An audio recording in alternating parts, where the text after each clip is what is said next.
सिरसा में न्याय यात्रा खत्म करते हुए राहुल गांधी ने ऐसे बयान दे दिए कि सियासत में हंगामा मच गया। राहुल का फोकस लगातार ओबीसी वोट बैंक पर है, लेकिन राहुल ने अब दावा किया है कि प्रधानमंत्री मोदी का जन्म ओबीसी में नहीं हुआ, इसलिए वो खुद को ओबीसी बताकर धोखा दे रहे हैं। राहुल के बयान पर जबरदस्त घमासान के आसार हैं।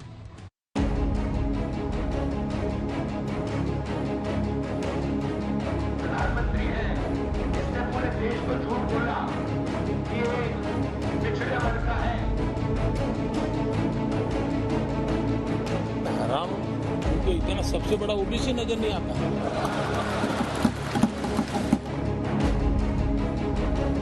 सवाल उठता है कि इस देश में कितने ओबीसी हैं, कितने दलित हैं, कितने आदिवासी हैं। कांग्रेस पार्टी ने यूपीए सरकार में ओबीसी समुदाय के साथ भी कोई न्याय नहीं, अन्याय किया। न्याय यात्रा बंगाल से होते हुए बिहार गई, झारखंड से होते हुए ओडिशा पहुंची, लेकिन ओडिशा की यात्रा खत्म होते होते राहुल ने एक नई बात कह दी। दावा कर दिया कि प्रधानमंत्री मोदी सही मायनों में ओबीसी नहीं है। राहुल कह रहे हैं कि प्रधानमंत्री की जाति साल 2000 में ओबीसी कैटेगरी में शामिल हुई, यानी वो पैदा सामान्य वर्ग में हुई। नरेंद्र मोदी जी की जो जात है वो मोद घांची जात है गुजरात में। आपके प्रधानमंत्री ओबीसी जात के नहीं थे। साल 2000 में बीजेपी की सरकार ने गुजरात के घांची जात को ओबीसी घोषित किया है। आपके प्रधानमंत्री जनरल कास्ट के आदमी हैं। ये नई किस्म की दलील है, ये विचित्र कैलकुलेशन है, या फिर ओबीसी मुद्दे पर बीजेपी को घेरने की गजब की प्रिपरेशन है। कहा जा रहा है कि प्रधानमंत्री की जाति तो ओबीसी में है, पर वो खुद ओबीसी नहीं। इस तर्क पर जैसा तीखा पलटवार बीजेपी की तरफ से आना चाहिए था, वैसा ही आया। देश का पिछड़ा, अति पिछड़ा, वंचित, शेड्यूल कास्ट, शेड्यूल ट्राइब सभी मोदी जी को अपना नेता मानता है, तो इससे उनकी परेशानी है। लेकिन राहुल गांधी का ये स्तर हो जाएगा, तब तो मैं यही कहूंगा कांग्रेस पार्टी का भविष्य बिल्कुल अंधकार में है। और इस बात का और जवाब देकर के मैं राहुल गांधी के इस बेबुनियाद शर्मनाक टिप्पणी को और सम्मानित नहीं करना चाहता। न्याय यात्रा का नतीजा जो हो, पर इसमें कोई दो राय नहीं कि राहुल ओबीसी का एजेंडा सेट करने की कोशिश में हैं। बंगाल से ओडिशा तक वो लगातार ओबीसी का मुद्दा उठा रहे हैं। आगे छत्तीसगढ़ जाना है, फिर यूपी जाएंगे।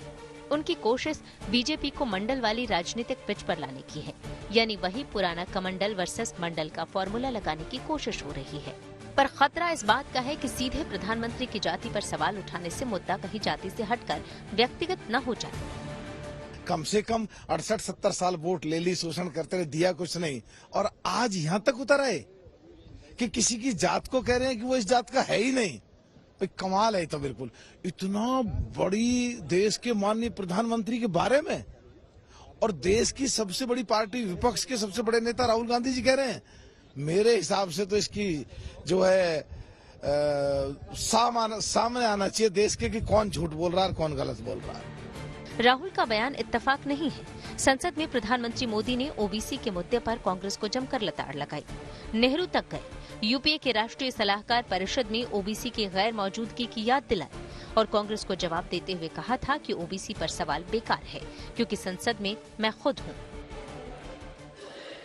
कांग्रेस के हमारे साथियों को आजकल इस पर बहुत चिंता जताते हैं कि सरकार में ओबीसी कितने लोग हैं, कितने पद पर कहां, उसके हिसाब किताब करते रहते हैं। लेकिन मैं हैरान हूं, उनको इतना सबसे बड़ा ओबीसी नजर नहीं आता है। यूपीए के समय एक एक्स्ट्रा कॉन्स्टिट्यूशनल बॉडी बनाई गई थी, जिसके सामने सरकार की कुछ नहीं चलती थी, नेशनल एडवाइजरी काउंसिल। जरा कोई निकाल करके देखे उसमें क्या कोई ओबीसी था क्या, जरा निकाल के देखिए। प्रधानमंत्री के इसी वार पर पलटवार करते हुए राहुल नया शिगुफा ले आए, लेकिन ओबीसी कैटेगरी और आरक्षण का हिसाब किताब अलग है। ओबीसी की लिस्ट एक बार में नहीं बनी है और न ही केंद्र और राज्यों की ओबीसी लिस्ट फिक्स्ड है। आकलन करके इसमें नई जातियों को जोड़ा जा सकता है। दोनों सरकारें ये काम करती भी रही है और वैसे भी प्रधानमंत्री मोदी का जन्म तो उस वक्त हुआ जब मंडल कमीशन की कल्पना भी नहीं थी, इसलिए राहुल के तर्क में ज्यादा वजन नहीं। तो सवाल उठता है कि इस देश में कितने ओबीसी हैं, कितने दलित हैं, कितने आदिवासी हैं, और उस सवाल का जवाब सिर्फ कास्ट सेंसस से मिल सकता है। बहरहाल जाने अनजाने राहुल ने नई बहस शुरू कर दी है। कौन पहले क्या था, अब क्या है, अब ये सवाल कई नेताओं के बारे में पूछे जा सकते हैं। जहां तक ओबीसी की बात है, राहुल को सहयोगी पार्टियों का समर्थन मिल रहा है। कांग्रेस के नेता ने या उन्होंने क्या कहा है, मैं उस पर अपनी बात नहीं कहना चाहता हूं, लेकिन जन्म से नहीं है बहुत से लोग पिछड़े, सर्टिफिकेट्स हैं।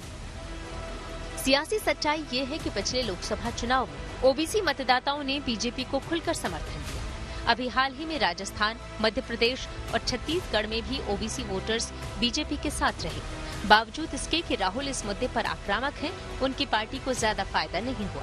आम चुनाव से पहले वो बड़ी गोलबंदी कर पाएंगे, इस पर अभी पक्के तौर पर कुछ कहा नहीं जा सकता। Bureau report, good news today.